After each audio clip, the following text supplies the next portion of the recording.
Hello everyone and welcome to this week's review. For many years, Disney has been seeking to adapt their theme park attractions into movies. It started with the Tower of Terror movie on ABC and continued on with the likes of The Country Bears, Pirates of the Caribbean, and The Haunted Mansion. And now we have the latest Disney attraction to become a feature film, Jungle Cruise.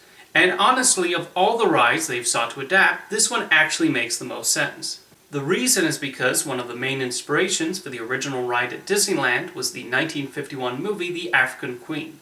Walt Disney and Imagineer Harper Goff were influenced by its depiction of a boat traveling down an African river and sought to create a ride with a similar idea. Disney's series of nature documentaries, The True Life Adventures, would also serve as an influence, and the original commentary sounded closer to the narration you might hear in those films. However, legendary animator and Imagineer Mark Davis felt the Jungle Cruise needed a bit more levity and devised the concept of skippers telling corny jokes. Over the years, there have been other changes, as is normal for the Disney parks. I remember going on the Jungle Cruise in Disney World and enjoying it. How can you not? It's a leisurely boat ride with fun audio-animatronic animals and a nice atmosphere that does the job of transporting you to the jungle.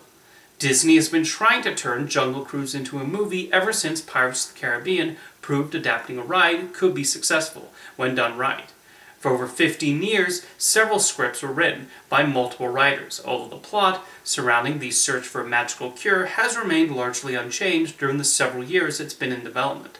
At one point, Tom Hanks and Tim Allen were going to star in the movie, but it never got off the ground.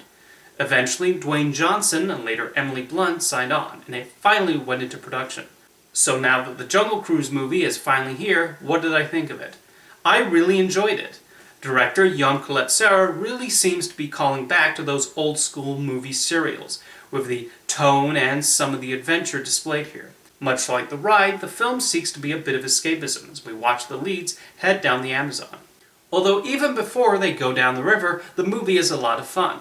The film manages to properly establish the central characters and to become protagonists you immediately root for. The action set pieces early in the movie are entertaining and succeed in giving off that classic charm. The Brazilian port that the characters inhabit at the beginning of the movie definitely takes one back to visiting the Adventureland section of the Disney parks. Dwayne Johnson's introductory scene as Skipper Frank also includes some delightful nods to the original ride.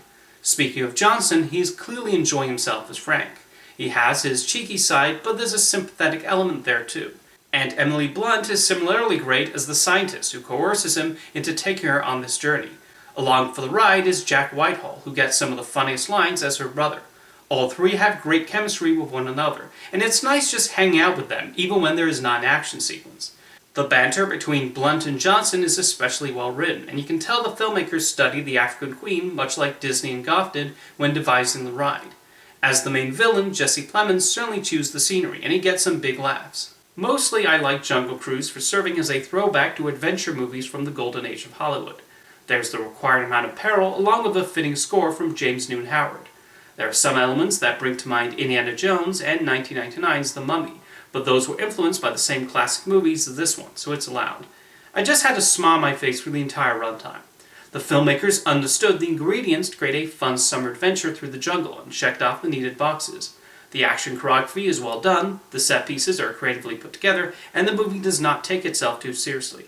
Jungle Cruise gives us exactly what we hope and expect from this kind of movie, and I was definitely pleased with the result.